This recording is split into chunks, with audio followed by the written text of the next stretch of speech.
এমন নারীরা যারা আমাদের সমাজে আছে, যারা আজকে স্টার প্লাসকে তাদের আইডল বানিয়েছে, যারা আজকে নায়িকা, নাটকের নায়িকাকে তাদের আইডল বানিয়েছে, যাদের ঘরের সর্দার হলো মা, যেই ঘরে মা সর্দার, ওই ঘরের মেয়ে যদি আপনি বউ হিসেবে আনেন, আপনার ঘরে আর শান্তি থাকবে না। ঠিক কিনা? কথা জোরে বলেন।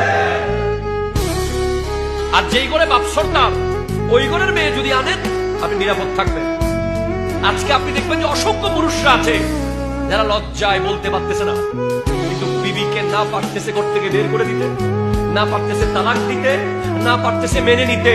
তাদেরকে আমরা বলবো সাইয়্যিদা ফাতিমাতুজ জাহরা রাদিয়াল্লাহু তাআলা আনহা, নবীর বেটি, যার ইশারায়, যার সিজদায় জান্নাত থেকে চুলায় খাবার চলে আসে, যিনি তাহাজ্জুদে সিজদায় গেলে কদর হয়ে যায়, যিনি রান্না করতে করতে কোরআন খতম করে, উনি রাতকে রাত হযরতে মাওলা আলীর জন্য ঘরের দরজার চৌকাঠে